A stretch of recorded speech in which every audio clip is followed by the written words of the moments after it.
I'm Tim, the Brand Weaver, and this is Branding for Breweries, the podcast that helps you grow your brewery, build a better brand, and connect with more drinkers.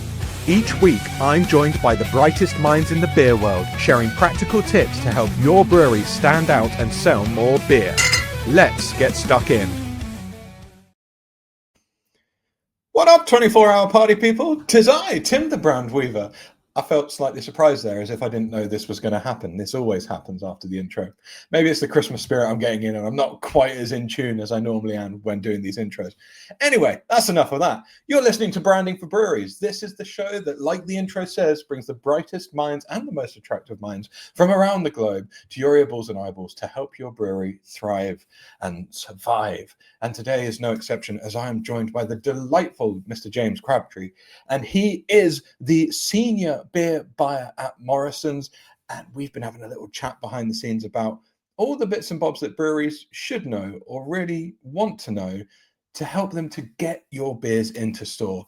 So I'm going to stop talking. I'm going to bring James in, and we're going to have a good old chinwag. Hello, Mr. James. Hi, how you doing? Hello, mate. I'm doing good. As I said, it felt a bit sluggish just as I did that intro, so I've got to pep it up now and do better. How are you getting on, mate? Are you well? Yeah, very well, very well. Fully in the throes of Christmas and everything that comes with it. Well, dude, I really appreciate you taking the time to spend a little time and chat with me today, because I know what we're going to talk about is going to be so beneficial to people listening in. And of course, that is like what breweries don't know about big groceries or big grocers. And Morrisons is one of those big boys in the game.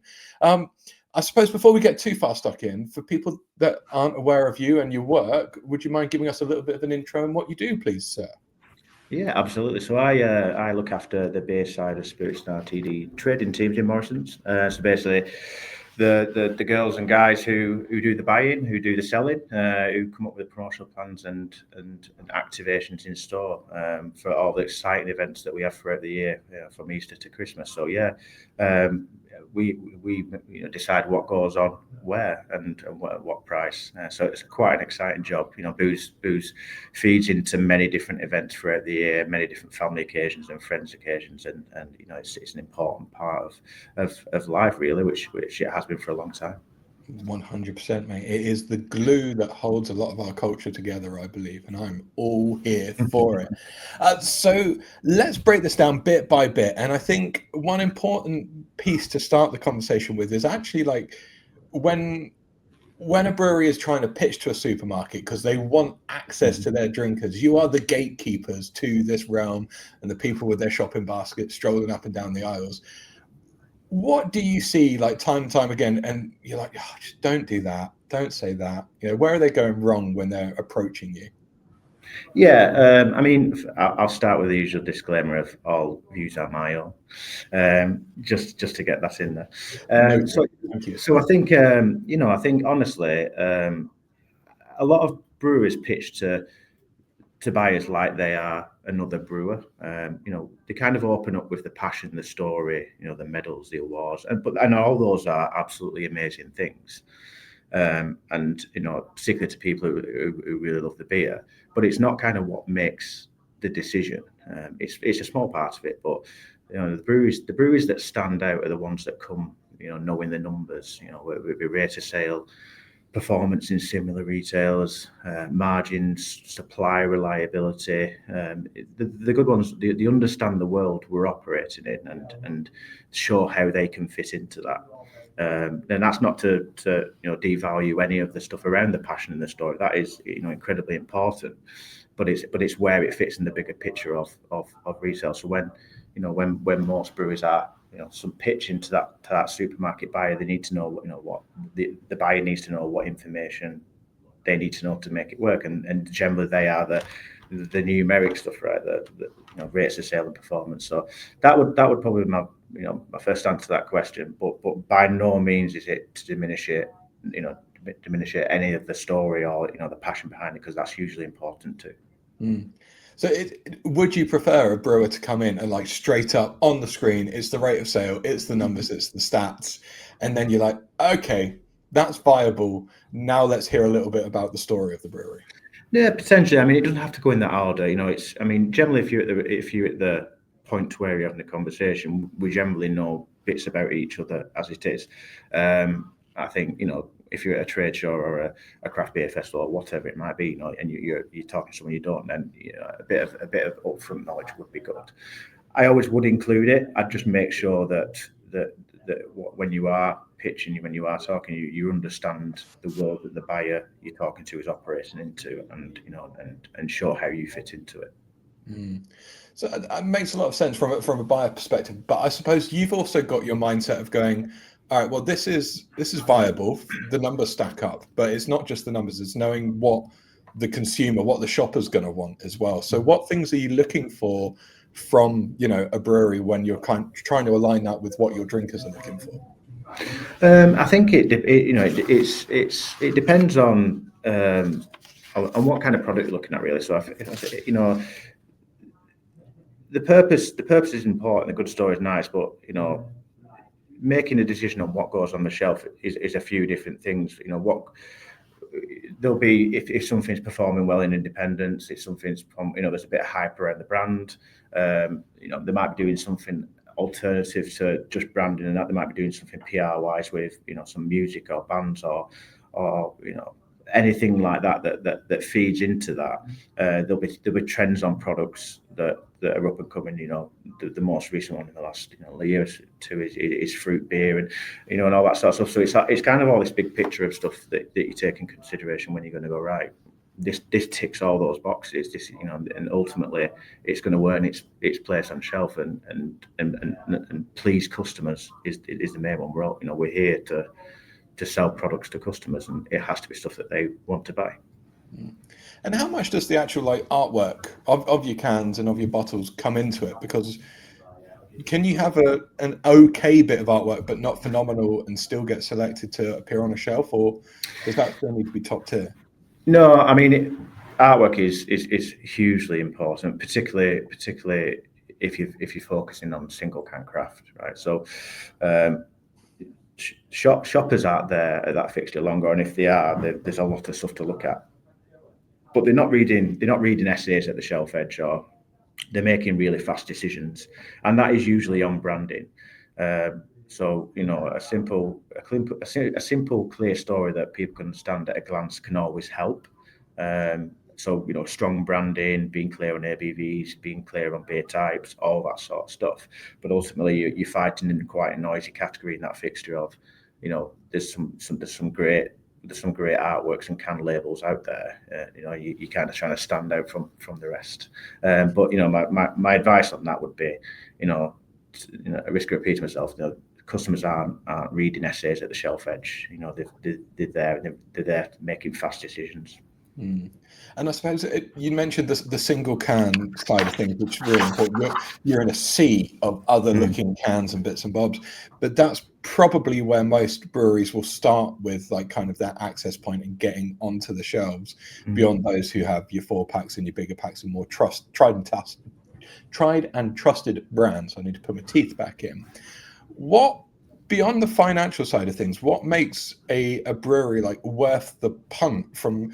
It's it's unknown, it's going to be the first time it's stocked on shelves. What makes it a justifiable risk, I suppose? Yeah, and then they're the risks that we're all looking for, right? So generally then when you find an absolute gem or a diamond, that's what we want. So for me it's when a brewery shows signs of real potential and not just hype, and I don't mean to be a bit negative like that, but the genuine real potential. So maybe maybe they're smashing it in indie shops, or maybe the branding really stands out, or maybe they're filling a gap where we've got in range or a customer need that they want.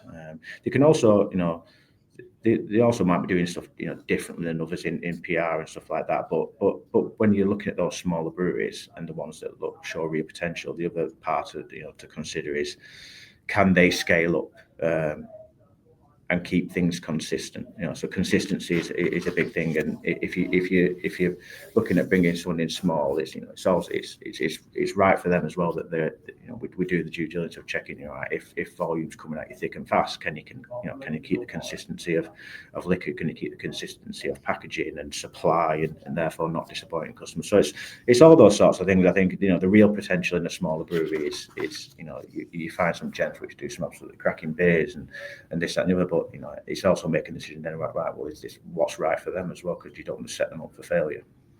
Yeah, I think that's a really valid point. The idea of going, well, it's all well and good having a decent can that you get on shelves, but if it's that decent and the thing starts to fly, you don't want to be caught with your pants down going, yeah, that's all we got, mate. Sorry about that. All right, so check that you can create enough of the stuff if it's that good, I suppose. I mean, James, we've been talking, well, I've been asking you about when a brewery comes to you, but is that the most common way that you are picking your breweries, or are you actually going, we've heard about these guys, or we know about these, and you're approaching them?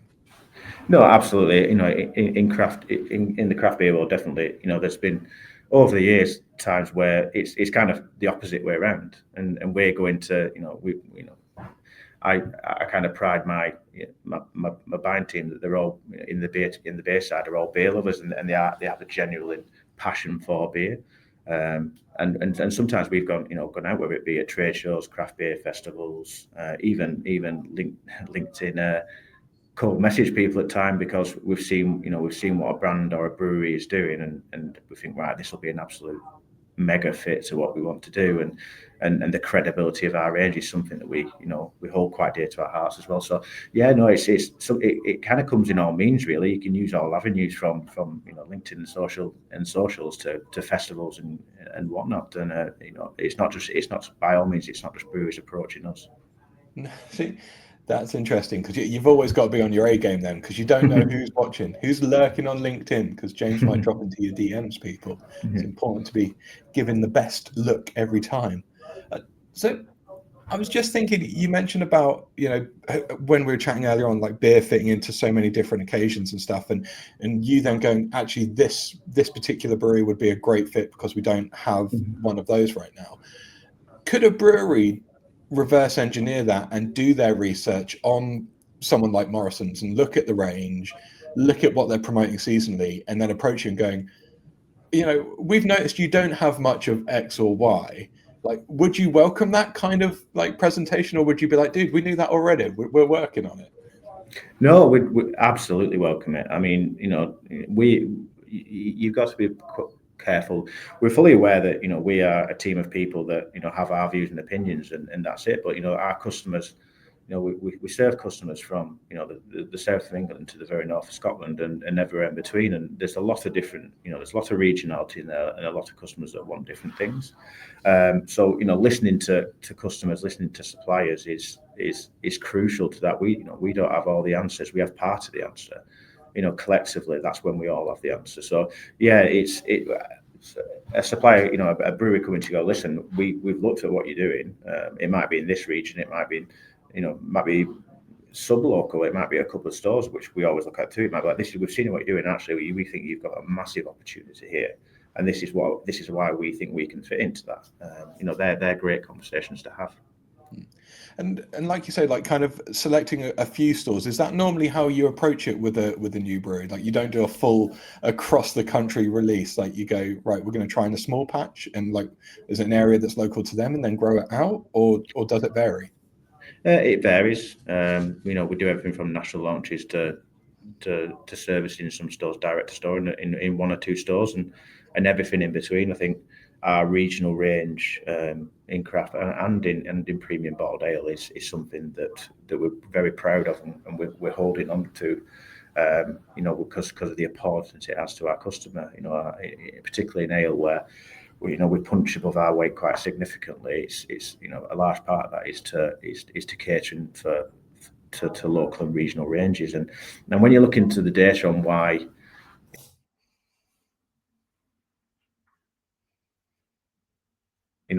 what local businesses or whatever it might be, there's lots of reasons why they choose to do that, and it's important to them. And if it's important to them, it's important to us, and inevitably important to brewers as well. Okay. That's interesting. I want to take a slight kind of detour in conversation because I remember when you and I were talking a while ago, like, so you've been selected, you've got something going into Morrisons. Mm-hmm. There are a few things that you said that maybe breweries aren't overly familiar with or don't normally consider. Like once you're locked in, once you're part of the process, Mm-hmm. even like you say, the practicality of stacking the shelves with your product, there's things to think about. Like what are those kind of hidden gems that you wish more breweries knew about to help the team on the floor do their job that little bit better? Yeah, I think particularly some of the smaller guys. I think they'll pitch to a supermarket and they'll get their can or a couple of cans on their shelves, and it's yeah, we've done it, and that is a big moment for anyone. Don't get me wrong, but that's kind of the start of the journey, really. You get into all the other stuff then, which is bad. And I kind of touched on some of it before about making sure a brewery is scalable and can service the demands of a supermarket. But it goes down as granular as the packaging beyond design, right? So the design element is the sexy element of it. It's the discount looks great, this label looks great, but the packaging has to survive being moved around a lot of places. It from the brewery to depots to back of store, from back of store to front of store. A lot of touch points, a lot of handling. And it has to survive that. It has to be able to be stacked properly. It has to be able to scanned properly. And as simple as it sounds, it has to be able to fit on a shelf. All those things are right. If it slows down store staff or it causes breakage, and it's a problem. And it's those attentions to detail that kind of you need to make sure that they're all squared up, but you're consistently monitoring, right? And that's where the consistency piece comes on. Depot as well, not just the liquid side, but also the faster your lines, packaging lines are running, are they staying consistent? There's a little bit of glue missing on the thing, it can cause a lot of damages and therefore a lot of wastage. So yeah, there's not the most sexiest of topics, but a very important one for servicing high volume retailers. Like you say, not the sexiest, but I think it's such it's a topic that's not really talked about. When you mentioned it to me when we were talking previously, I'd never even considered, if someone is stacking shelves and they're having to go can by can or bottle by bottle, or they've got it's just adding up to the time that they're spending doing that, which has an impact to the bottom line at the end of the day, doesn't it? So if a brewery is more thinking about, well, it is a relationship, how are we helping, these grocers out, then it can only be a good thing at the end of the day, in my mind. Yeah, absolutely. I think it all feeds into,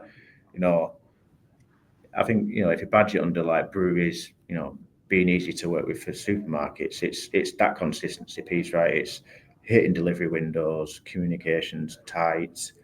Are we making sure the package is up to scratch all the time, and that operational side of it, making it as frictionless as possible.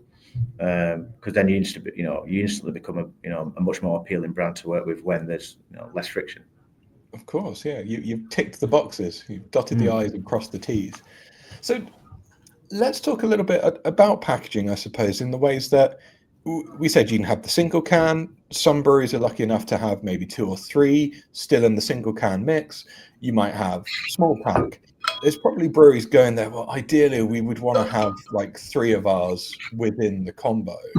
But what are the different routes, and what's the easiest for a brewery to get into? And do those kind of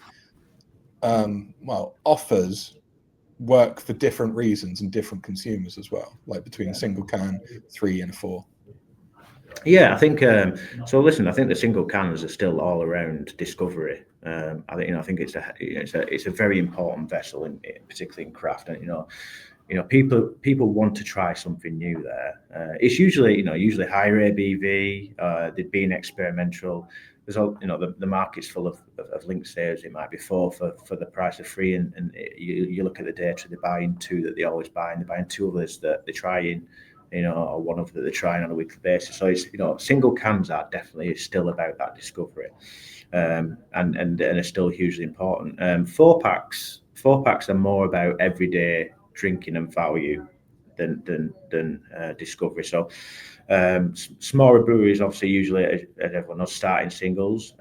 It might be because shoppers aren't ready to commit to 4 cans yet. If it's something that because with disposable income, etc., where it is, the higher the price point, the higher the risk if it's something they don't like. So, that 4-pack still has the role of being about everyday drinking and value. As the brand, so generally, new small breweries go into singles, and then as the brand grows and people come back for more, that's when multipacks start to make sense. And there's some craft, some good craft breweries that have made that transition to predominantly doing their 4s rather than singles. But singles are still, if you want people to try something new, if you're wanting that experiment, which is still highly applicable in the area, they're hugely important. Does that make it challenging for some breweries in the way that, like, the best way to get into the single can lineup is it's got to be something a little bit different, a little bit quirky, a higher ABV? If it's a brewery going, yeah, but I've just got like a really good IPA, is there still space for a really good IPA on the shelves, or do you have to do something which is different and a bit wacky before you then earn the place to go, right, now you can do the 4-pack of your IPA? Yeah, no, I think there's still an absolute role for it, and there's examples where people have 4s have gone in, and singles aren't necessarily a thing. And it generally comes with a more established, well-known brewery, I think, and therefore they trust in the brand and the brewery name with that purchase. I think someone that's not known in a new one it's still a challenge for 4s to go in straight pack. I think it's fair to say that, just because of the risk that it brings to a customer. But if something's got the quality credentials, the value's there, right? It's generally all about value and what a customer perceives that value to be. There's every chance it will win, but I always think if it's the new guys that are coming into the scene or want to make this, singles is still the driver of that and the vehicle for that. But it's not ruled out. I think you have to make sure the 4s generally then are value. I think everyone's operating on keen competitive deals in that area. So if you want to play in 4s, you have to be prepared to go up against those, I think. That makes sense. I suppose if you are trying to come into the singles market, it just sounds like speed dating, but in the single can area, and you're going, but actually, our best offer is the IPA, then you have to fall back on all that other stuff that we've spoken about.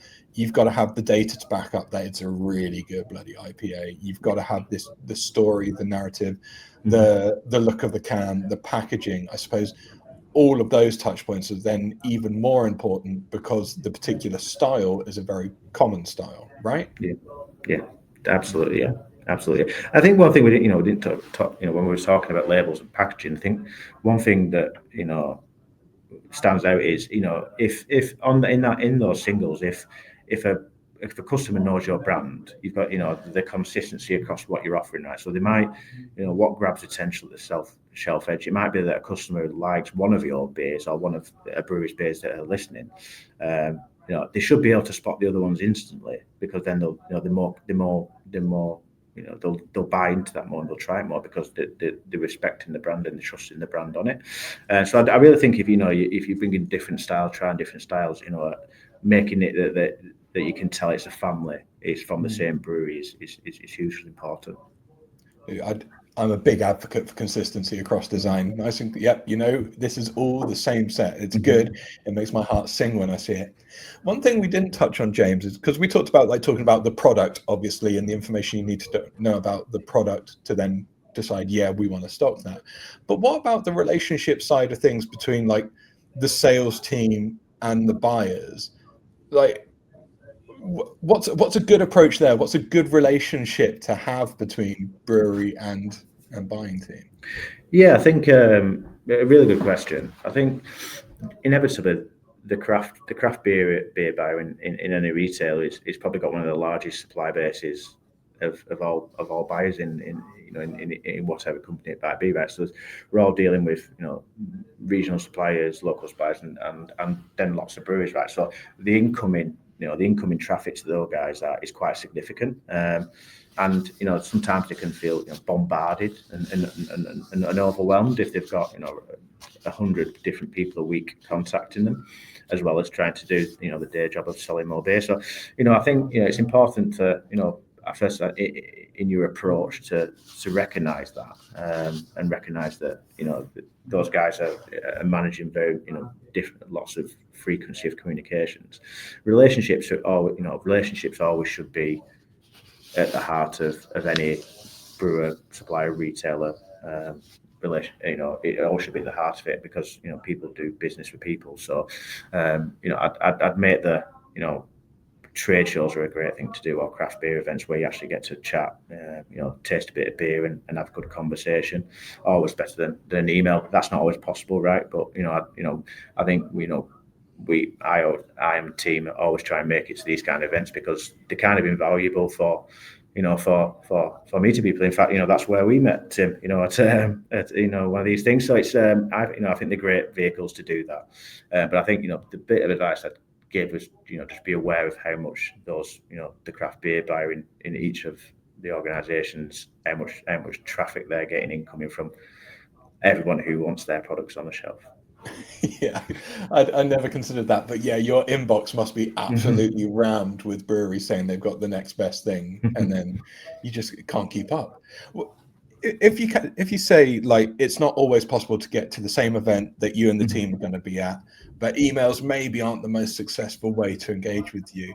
Like, have you had bundles and boxes turn up unannounced before, big presentation packages where you're like, oh, okay, this is a little bit different, they've grabbed my attention?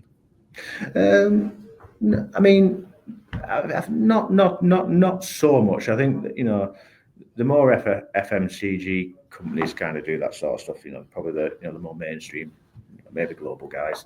Not particularly from the small guys. There is an odd example of someone doing stuff quite tactful and tasteful, and sending a can but with a bit of info on who they are and where they come from and what they stand for and what their values for. And they're always whatever the team gets sent, and I'm sure it's the same elsewhere, that everyone makes the time to make sure they review everything and go back to whoever sends it. So I think it's definitely a vehicle too that I appreciate. It's very hard to get hold of anyone all the time, but I think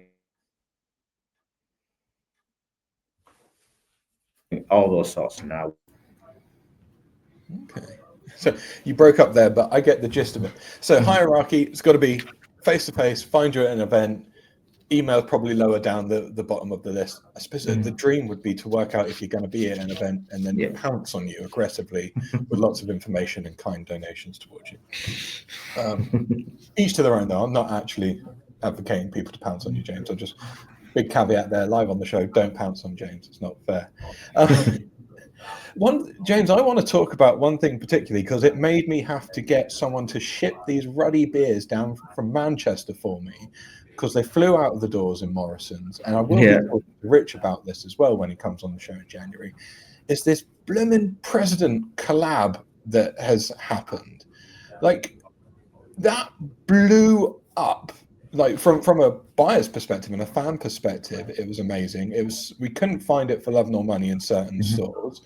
Like, from your side of things, from the buyer's perspective, what's your take on it, and why do you think it was such a success? I mean, these are the kind of things that we're on the hunt for, week in, week out. Really, it's those points of difference that stand ourselves out and our brewery partners out. I think the Osset Salt guys, we've got a good relationship with. And we've done some stuff that you water notice with those guys, but it's just impactful on a local basis. So Bradford City, again, a football club close to all our hearts up in Bradford. Is when they got promoted last year, we did a limited edition run of a collab on a football beer, and it was only in a few Bradford stores, right? But it was selling 4,000 cans a week at one store, and it was phenomenal, right? So we've kind of had a history of doing stuff like this with those guys, and I think when we were talking about this year, how can we do something different? This is one that came up, and the best collaborations are always ones that have a clear hook, right? So it's defundable, instantly recognisable, and they deliver on the promise. And I think what they what this one did and what the president did, I think the guys did a great job on on pre-awareness, making a big buzz around it, to the point when, you know, it created so much interest on socials. I think the guys had to, you know, the Ossett guys had to take it off sale on the website because they'd sold out, which is always great to hear, right? And it's fantastic. But they made a real big moment around it, and a big kind of, you know, it was about personality. I think people got it. And then, you know, obviously when you buy it, the beer backs it up as well. You know, that's the important thing. You know, when you do this sort of stuff, that the beer, you know, the beer backs it up, and this beer absolutely did. So, you know, it's that pre-awareness, it's social media, engagement of the current brand loyal customers, but also catching the attention of new ones. And I think that's what this one did really well. And I didn't ask you about this beforehand, but I just wonder off the top of your head, do you know, because it went into the single can option, didn't it? Were people coming in and scooping up just 4 of those at a time, or were they still going into a mix of, you know, that and 3 others? No, I think initially because it was, you know, because it was a bit of hot property, you know, that you looked at the first few baskets of that, they were doing 4 of them at a time, I think, because it was just you know, it was dinging. And then we obviously, not that you ever want to go off sale and not be available, right? That's the cardinal sin of retail. But, you know, we did blow out, and they blew out, and we had to recover after that. And then I think once people knew the consistency of supply was there, then that stopped happening quite a bit, and they went back to, you know, various different brewery stuff in their basket. So yeah, I think it was that initial, I'll get my hands on it while it's here. I think that's such an important point. Obviously, I know the collaboration, it being with President the band, super hyped band, there was a lot of buzz around them anyway. But just the fact that just because it's on the shelf, that's not going to guarantee it shifts. Like, the brewery still has to do that extra bit of heavy lifting around promoting it, that you're going to find it in stores, potentially which areas are they going to be in. Like, again, that's got to be another bit that breweries need to go.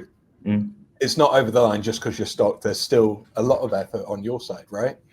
Yeah, absolutely. And a bit of a, you know, not to kind of, you know, not to use a marketing phrase, but, you know, the old 360 element, which I think, you know, the guys did very well here. So not only did they, you know, even from, you know, the can, the label, the, you know, it changing colour to socials, to whatever, they kind of covered all the bases with what they wanted to do with that. And that was, you know, that was the key success behind it, right? They had a plan behind every different aspect of it. Yeah, have the plan. And you're right, it's a great beer. And Rich had to DM me on Instagram and tell me about the can changing colour, because I didn't even spot it. So well done them. Good for them. So James, dude, as we wrap this up, mate, I'm wondering, like, if you could give breweries one piece of advice, those breweries who are not yet listed with a grocer, but they have dreams, they've got aspirations, go, James, we want to be your next top model in Morrisons. Please pick us, please stock us. What would you like to say to those guys? What would you recommend? Yeah, I'll say, listen, I'll start with, you know, the story, the provenance, the quality, all that story is of massive importance. I think, you know, it's not, you know, it's particularly, you know, to guys like us who love beer in the beer industry, and what breweries do on a day-to-day basis. It's still massively important. I think the bit of advice I would give is prove you can sell, right? It's prove you can sell and prove you can scale. You know, and going back to some of the things we talked about, getting the listing is kind of the easy bit, really. It'll seem like really tough to some guys, right? You know, getting into have the conversation to get the agreements, whatever. But the listing is the easy bit. Staying on shelf is the challenge, and stay, you know, and focus on rate of sales. You know, solid operations, packaging that works. Nail those 3, and everything else becomes a lot easier. So once you're in, it's about, you know, consistent care and attention, and it's not just job done, it's monitoring rates of sale, customer feedback and complaints. You know, constantly look at them. You know, thankfully it's not much of a thing anymore, but exploding cans used to be a big one. You know, in the infancy of craft, and the amount of complaints that used to come through with them. You know, it's, you know, keep going back, look at website reviews, look what customers are saying about your products that are on the shelf, because, you know, that feedback's key. There's always course correcting that can be done. It might be you put something in somewhere, and, you know, it's in, you know, it spans a couple of regions. One region's working really well, and the other's challenged. It might, you know, it's more. Is it more beneficial putting your efforts behind one region, and actually that's not the right beer for that region, but we can try something new. I think it's just, the story and all that sort of stuff around, getting the listed is there, but it's that constant care after it to make sure that it's not just sat on shelf gathering dust, because that's good for, that's not good for brewer nor retailer. Sage advice, my man. Yeah, just getting on the shelf is the first part. It's the journey after that, how you keep up with it. James, mate, this has been really interesting. Thank you for sharing your time this week, man. I really appreciate it. Thank you, buddy. If people did want to try and work out what events you're going to be at next so they can find you and, accost you, what's the best place to kind of stay up to date with what you're doing and where you are? LinkedIn would be the one. I think, please, we're all open, please, feel free to reach out to us. We it's our job to sell beer. We love the industry, but we're advocates of it as well, and we also see ourselves as people that should, also try and be stand up for it where needed. So reach out to us directly. It'll be on LinkedIn. There's some kind of the big craft beer ones that we're all at year in year out. But yeah, we're more than happy to let everyone know where we are and chat about all the good things about this industry. Fantastic, James. I'll certainly be tagging you into the LinkedIn promo, mate, so people can find you there. Once again, James, thank you so much for your time today. Everyone who's taken the opportunity to listen in, thank you so much. Keep on listening, and I'll see you again soon, people. Rock on. That's a wrap on this week's episode of Branding for Breweries. If you got something great from it, hit follow, like, and subscribe on your favorite streaming app. Or even better, leave a review, share it with your brewery pals, or get in touch, because I want to chat to you. Rock on!